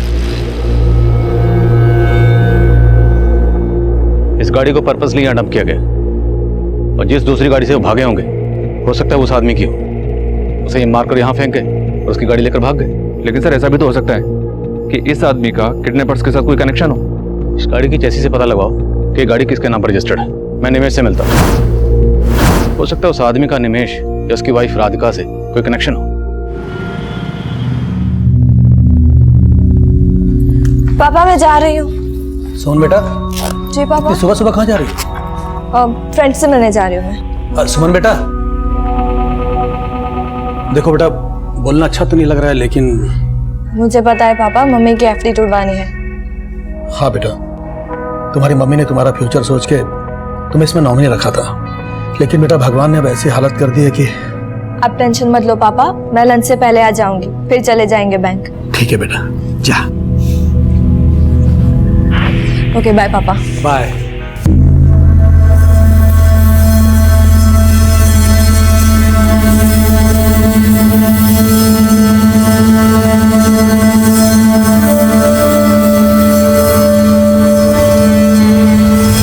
सर किडनैपिंग में जो गाड़ी इस्तेमाल हुई थी उसके चेसिस नंबर से गाड़ी के ओनर का पता चला। गाड़ी किसी अमन वर्मा के नाम रजिस्टर्ड है। किडनैपिंग वाले दिन अमन वर्मा ने पंजाबी बाग पुलिस थाने में गाड़ी चोरी होने की रिपोर्ट दर्ज करवाई थी। हमने अमन को उस आदमी की तस्वीर दिखाई जिसकी हमें लाश मिली थी, पर अमन का कहना है कि वो उस आदमी को नहीं जानता। जिस एरिया से सामान की गाड़ी चोरी हुई वहाँ कोई सीसीटीवी? सर पंजाबी बाग पुलिस ऑलरेडी छानबीन कर चुकी है। जहाँ उसने गाड़ी खड़ी की थी वहाँ कोई सीसीटीवी नहीं था, पर जब वहाँ लोगों से पूछताछ की तो पता चला कि 2 लड़कों को वहाँ से गाड़ी ले जाते हुए देखा गया था। लेकिन तब किसी को उन पर शक नहीं हुआ कि वो लड़के दरअसल गाड़ी चुरा कर लेकर जाने, इसलिए किसी को उनका चेहरा भी याद नहीं है। सर,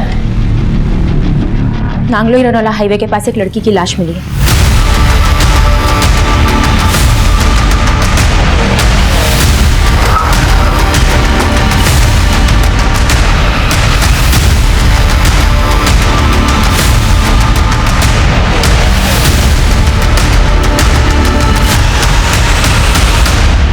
सर बॉडी पर कपड़े तो राधिका के ही हैं और मुंडका के एटीएम से पैसा भी इन्हीं कपड़ों में विड्रॉ किया गया था। राधिका की किडनैपिंग खुलेआम हुई और किडनैपिंग में जो गाड़ी इस्तेमाल हुई थी वो मिलती है नजफगढ़ से, और एटीएम से पैसे मुंडका से विड्रॉ हुए, और अब राधिका के उन्हीं कपड़ों में अब ये लाश मिलती है नांगलोई में, जिसका चेहरा बिगड़ा हुआ। नहीं रमन, ये लाश राधिका की नहीं है। इस लाश को यहाँ डंप करने के पीछे जरूर कोई और ही मकसद है।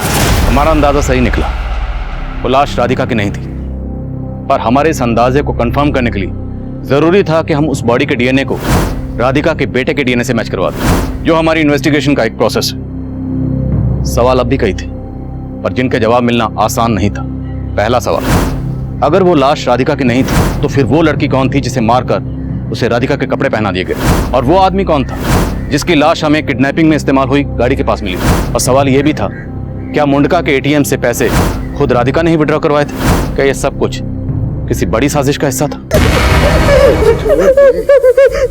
अरे काका, और कितना चूसेगा इसने?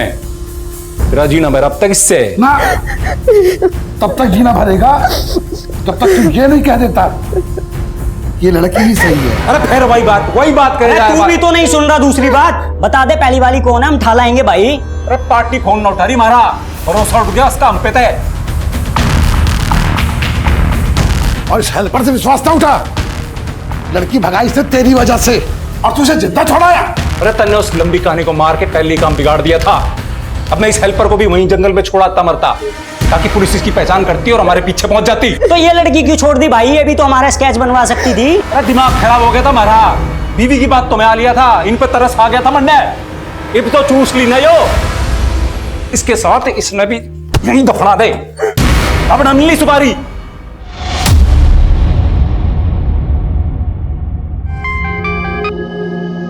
हेलो, हाँ बेटा, सुमन आ गए घर?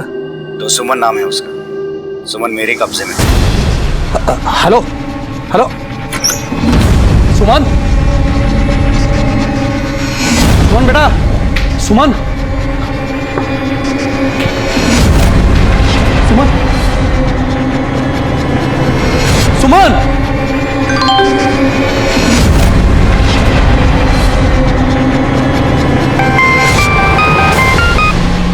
अब यकीन हुआ कि सुमन मेरे पास है। हेलो हेलो, कौन हो तुम? हेलो।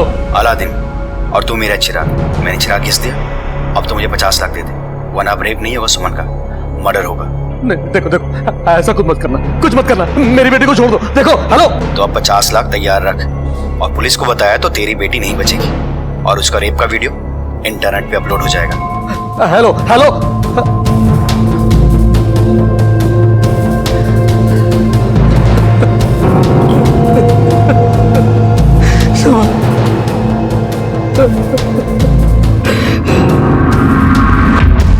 सर, गाड़ी के पास जिस आदमी की लाश मिली थी उसका नाम सुरेश मल्होत्रा है। किडनैपिंग के अगले दिन सुरेश की बीवी ने तिलकनगर थाने में इसकी मिसिंग कंप्लेंट दर्ज करवाई थी। तिलकनगर पुलिस ने उससे बॉडी की शिनाख्त भी करवा ली है। सर, सुरेश की बीवी का कहना था कि सुरेश गाड़ी के साथ गायब था। इसका किडनैपर से कोई कनेक्शन?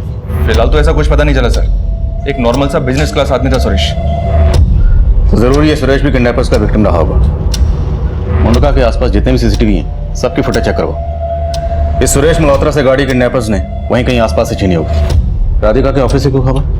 राधिका का ऑफिस में तो किसी के साथ कोई इशू नहीं था सर, पर एक बात है, ये देविका राधिका को शादी से पहले से जानती थी। दोनों साथ में पीजी में रहते थे और ये निमेश दोनों का कॉमन फ्रेंड है। इन दोनों के बीच मुझे शुरू से कुछ गड़बड़ लग रहा है। निमेश और देविका के बीच के अफेयर का इन्वेस्टिगेशन करो। हो सकता है कुछ छुपी कहानी बाहर है। Right sir.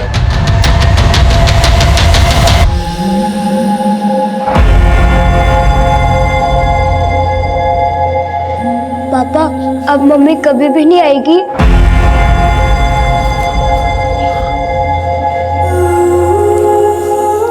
शिवम बेटा, आंटी मुझे आपसे बात नहीं करनी है, आप यहाँ से चली जाइए प्लीज।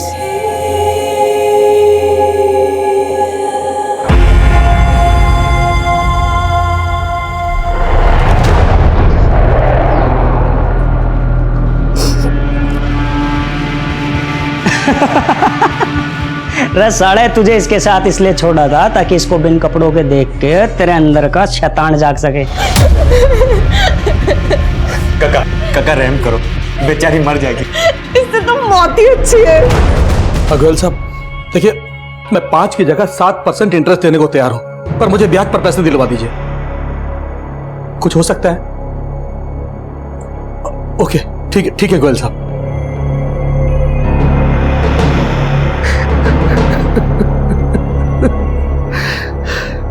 अंकल जी, आपकी चाय। रख दो।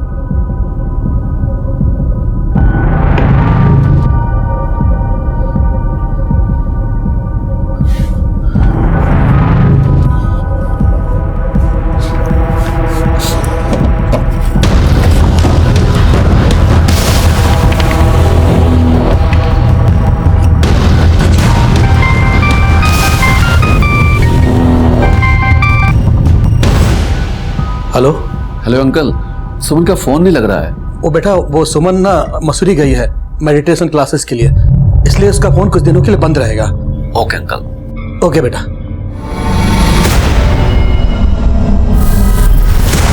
सर, पोस्टमार्टम रिपोर्ट से पता चला है कि लड़की का मर्डर राधिका की किडनैपिंग के अगले दिन हुआ। उसके साथ रेप भी किया गया। रेप या गैंग रेप। उसकी बॉडी पर सिर्फ एक ही आदमी का डीएनए मिला है। प्रमुख किडनैपर्स 3 थे, चौथा ड्राइविंग सीट पे रहा होगा, लेकिन बॉडी पर सिर्फ एक आदमी का डीएनए। नहीं, वो लड़की राधिका नहीं है, वो कोई और है। लेकिन सर, जब से हमें उस लड़की की लाश मिली है, तब से कहीं से किसी ऐसी लड़की के मिसिंग होने का पता नहीं चला है जिसका कनेक्शन उस डेड बॉडी के साथ किया जाए।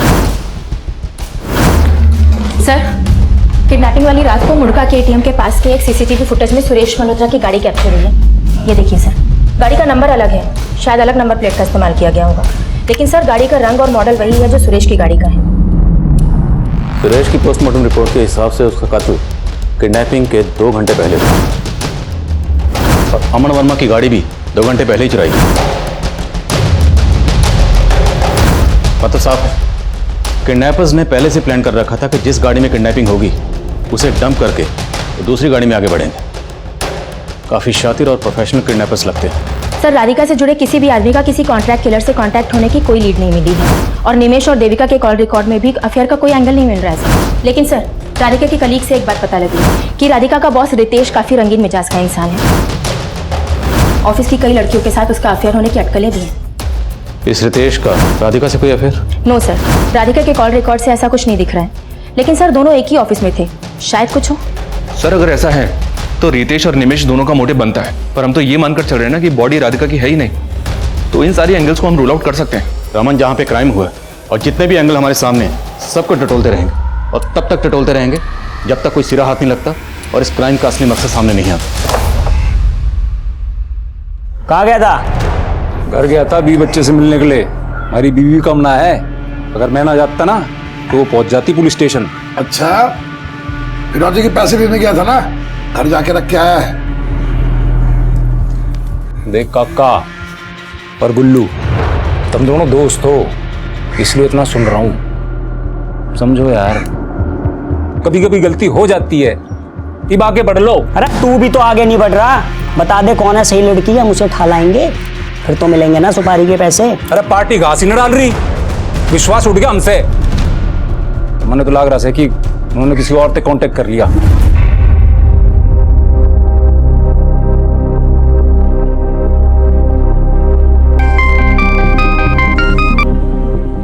हेलो, पैसों का इंतजाम हो गया?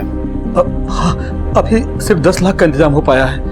प्लीज मान जाओ, देखो इससे ज्यादा करने की हालत में नहीं हूँ मैं। 2 करोड़ की तेरी कोठी है और अपनी बेटी के लिए सिर्फ 10 लाख देगा? अरे लेकिन कोठी तो गिरवी पड़ी हुई है। बस बस, अगर 2 दिन में पैसे नहीं मिले ना तो तेरी इज्जत गिरवी हो जाएगी। पहले बेटी का रेप वीडियो इंटरनेट पे मिलेगा और फिर उसकी लाश। Sir, DNA report. आपका अंदाजा बिल्कुल सही था। नागुली हाईवे पे हमें जिस लड़की की लाश मिली थी उसका डीएनए राधिका के बेटे से मैच नहीं करता। वो लड़की राधिका नहीं थी। मतलब हमें ये तो पता करना ही है कि राधिका कहाँ है, लेकिन अब उसके साथ साथ ये भी पता करना होगा कि जिस लड़की की लाश हमें मिली वो लड़की कौन थी। लाश पर राधिका के कपड़े थे और किडनैपिंग की रात एटीएम से जिसने पैसे निकाले थे उसके राधिका होने पे हमें पहले से ही शक था। सर, कहीं एटीएम में कैप्चर हुई लड़की वही तो नहीं जिसकी हमें लाश मिली थी?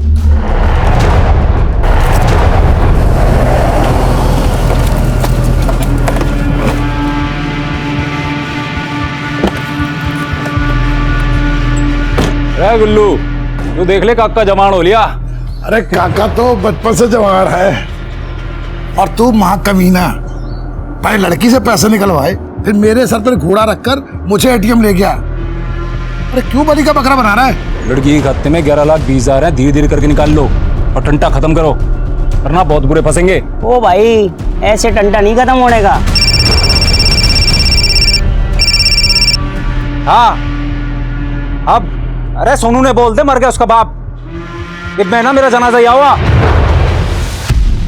सर, मैंने पिछले दिनों फाइल में मिसिंग कंप्लेंट फिर से स्कैन की, लेकिन किसी भी ऐसी लड़की का पता नहीं चला है जिसका कनेक्शन उस डेड बॉडी से हो। पर रितेश के कॉल रिकॉर्ड में एक लड़की का नंबर मिला है जो किडनैपिंग के अगले ही दिन से बंद है। किसके नाम पर रजिस्टर्ड? सुमन गिरी।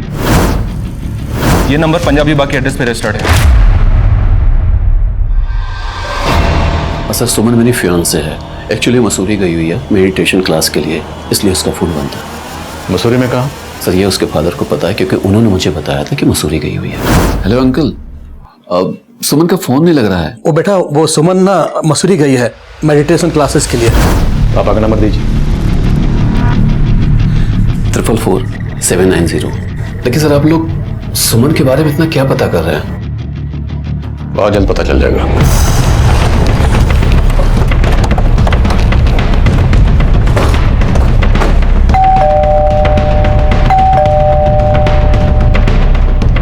फोन लगाओ।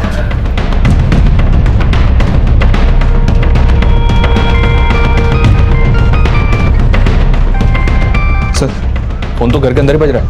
तोड़ दो।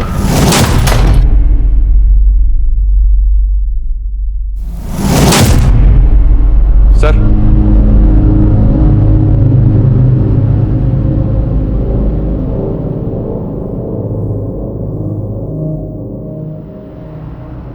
बॉडी पर एक्सटर्नल इंजरी का कोई मार्क नहीं है और दरवाजा भी अंदर से बंद है। सुमन का फोन राधिका के किडनैप होने के नेक्स्ट डे से बंद है और अब हमें सुमन के फादर की लाश मिलती। ये रितेश जरूर कुछ छुपा रहा है। बॉडी को पोस्टमार्टम के लिए भेजो और पड़ोसियों से पता करो, शायद उन्होंने कुछ देखा। सर,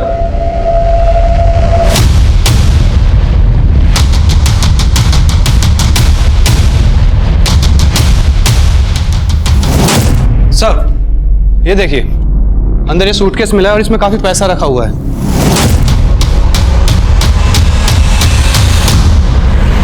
सर, इस मोबाइल में सुमन का ये वीडियो मिला है।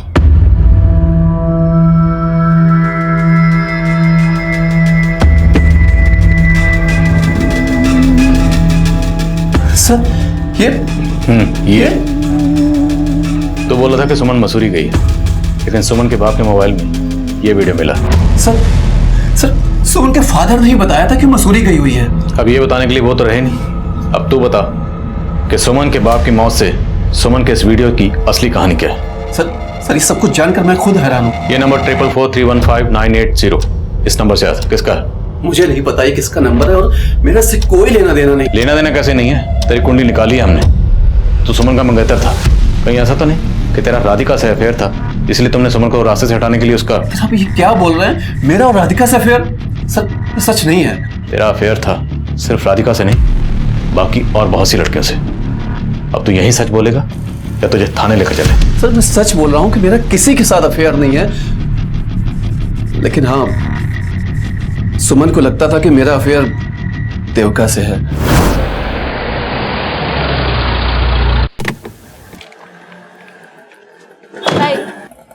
कौन है ये?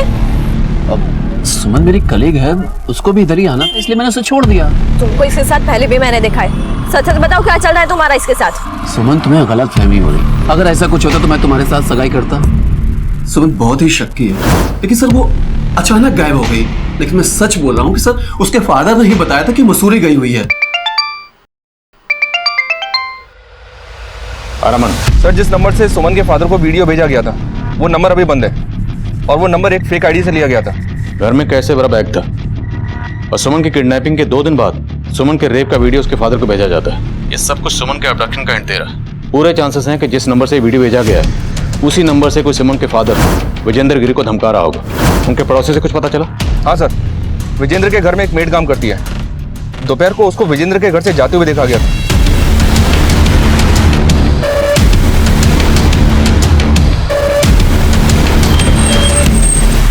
मैं दोपहर को सब काम खत्म करके वहां से निकली थी जी, बट अंकल जी की तबीयत ना कुछ ठीक नहीं लग रही थी। क्या हुआ था उन्हें? पता नहीं साहब, काफी दिनों से परेशान लग रहे थे। क्या हुआ अंकल जी, सब ठीक तो है ना? तुम जा अपना काम करो। लेकिन सब ठीक नहीं था साहब। सुमन मैम भी अचानक से मसूरी चली गई और अच्छा, तुम्हें बता के गई थी? नहीं साहब, ये तो अंकल जी ने बताया था जी। तुम्हारे अंकल के मोबाइल में एक वीडियो मिला हमें।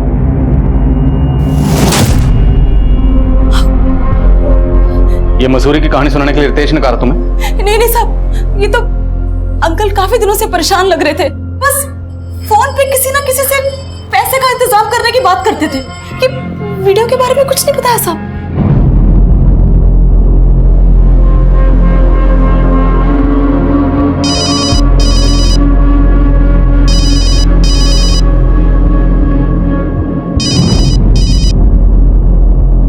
हेलो सर, जिस नंबर से सुमन के फादर को सुमन के रेप का वीडियो भेजा गया था उस नंबर से सुमन को भी कई कॉल्स हुए और किडनैपिंग के वक्त सुमन का फोन रितेश के ऑफिस एरिया में भी एक्टिव था। रितेश ने कहा था कि सुमन शक करती थी कि उसका अफेयर है देविका के साथ, लेकिन किडनैप हो गई राधिका। कहीं ऐसा तो नहीं टारगेट देविका थी और किडनैप हो गई राधिका? सर, विजेंद्र की मेड उर्मी एक नाथ की बीवी है। सर, मैंने पता किया है कि ये हरियाणा का हिस्ट्री शीटर है। 17 साल की उम्र में इसने बिल्लू नाम के एक लड़के का मर्डर किया था। सर, फिर बाल सुधार गृह से बाहर आने के बाद ये चोरी और लूट के केस में भी अंदर जा चुका है। अनिमेश बोलो। इंस्पेक्टर साहब, मेरे पास अभी एक रैंसम कॉल आया। किडनैपर से 50 लाख की फिरौती मांगी है। कहा कि अगर तुमने पैसे नहीं पहुंचाए तो वो राधिका को मार देंगे। जिस नंबर से फोन आया था वो नंबर बताओ तुरंत। जी सर। शरण, पता करो ये नंबर किसका है और कहाँ एक्टिव है, तुरंत। सर मेरे पास सर 10-11 लाख से ज्यादा नहीं है सर। कुछ भी करके राधिका को बचा लीजिए सर। निमेश, घबराओ मत। किडनैपर्स जो कहें फिलहाल मानते रहो, हम देखते हैं उनसे कैसे निपटना है। जो 50 लाख तू मांग रहा था ना, अब वो हम लेंगे और तुझे मिलेगी मौत। अरे तुम सब मरोगे। मैं राधिका की फिरौती न मांग रहा था, किसी दूसरी छोरी की फिरौती मांग रहा था। कौन हो तुम? हेलो। अलादीन, और तू मेरा जिन। मैंने चिराग घिस दिया, 50 लाख रुपए लाके दे, वरना इस बार रेप नहीं मर्डर होगा सुमन का। एक नाथ को बचाने की कोशिश कर रही हो? नहीं साहब, मैं एक नाथ को बचाने की कोशिश नहीं कर रही। सर, जिस नंबर से राधिका के पति को फिरौती के लिए कॉल किया गया था वो नंबर हरियाणा पटौदी में एक्टिव है। सब पटौदी में तो एक नाथ के बाप का भी घर है।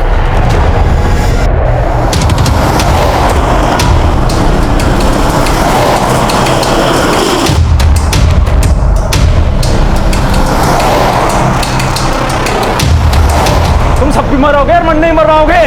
लड़की का पति आ रहा है पूरे 50 लाख लेकर। मेरी बीवी मेरी ना है, उसने मना धमकी दी थी पुलिस में जाने की।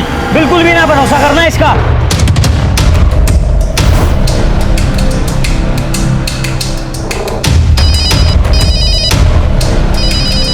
लड़की के पति का फोन आ रहा है। अरे मौत की घंटी है यो, उठाइयो मत नहीं तो पछताओगे। सर वो लोग फोन नहीं उठा रहे। सर, किडनैपर्स फोन नहीं उठा रहे। चलो।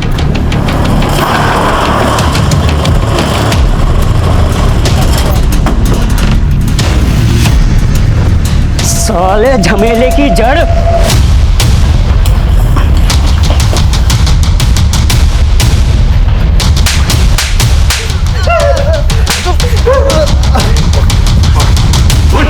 सुमन मैडम ने बोला था। क्या कहा था? वो एक लड़की को उठवा के उसे मरवाना चाहती थी। उसके कहने पे किया हमने यो कांड। सिर्फ मारना नहीं, तड़पा तड़पा के मारना उसे। मेरे रितेश को छीनने की कोशिश की है उसने। 10 मिनट में पहुंच रहे हैं ऑफिस के बाहर। आप जिस छुरी पे इशारा कर दोगे उसने उठा लेंगे। जिसने ग्रीन कलर का ड्रेस पहना है वही है लड़की। मैंने क्रीम ड्रेस वाली सुन ली। वो बोली कि गलत लड़की किडनैप की है, इसका कोई पैसा वैसा ना मिलेगा, सही लड़की उठाओ तो पैसा मिलेगा। एक के बाद एक किडनैपिंग तो इम्पॉसिबल थी। आप लोग भी चौकन्ने हो गए थे, इसलिए सुमन से पैसा निकलवाने के लिए मैंने उसे मिलने के लिए बुलाया। मैडम थोड़ा टाइम और दे दो, जिसे बोलोगे उसे उठा लेंगे। बस अभी पैसा दे दो। जब काम हो जाए तब बात करना। मैंने सोच रखा था अगर उसने पैसा ना दिया तो उसके बाप पे वसूलूंगा। मैंने उसका वीडियो बनाया और मार दिया। फिर मैंने राधिका के कपड़े सुमन की लाश को पहनाए और उसका चेहरा बिगाड़ के फेंक दिया। और सुमन के बाप को, उसको भी तुमने? तो बस उससे फिरौती मांग रहा था ताकि उसको लगे कि सुमन जिंदा है और आपको लगे कि राधिका मर गई। आज तो हम फिर भी गए तुम लोगों तक। वज्रिम कितनी भी टेढ़ी चाल क्यों ना चले, लेकिन उसे सीधा करना हमें आता है। हमारे आसपास होने वाले अपराधों का भले ही हमसे सीधे तौर पर कोई ताल्लुक ना हो, पर किसी भी तरह की आपराधिक मानसिकता पूरे समाज के लिए खतरा होती है। हमारे आसपास जब भी कुछ गलत घटता है वो अपनी दस्तक जरूर देता है। फिर वो चाहे किडनैपिंग में इस्तेमाल हुई गाड़ियां चुराने की घटना हो या सुमन का रितेश पे बेवजह शक करना। अगर इन सब के पीछे छुपे अपराध की दस्तक को वक्त रहते भांप लिया जाता तो राधिका इस अंजाम से बच सकती थी। और सुमन ने खुद ही अपने लिए गड्ढे खोद रखे थे। और सुमन के पिता का कत्ल नहीं हुआ था, पर उनका हमसे कांटेक्ट ना करना भी उनकी गलती थी। अब मैं इंस्पेक्टर आदिल खान आपसे इजाजत लेता हूँ। आपसे फिर मुलाकात होगी एक नए केस के साथ। तब तक देखते रहिए क्राइम पेट्रोल दस्तक। मकसद बताना नहीं, बचाना है। क्राइम पेट्रोल के और भी दिलचस्प कहानी देखने के लिए हमारे चैनल को सब्सक्राइब करें और बेल आइकॉन दबाना न भूलें।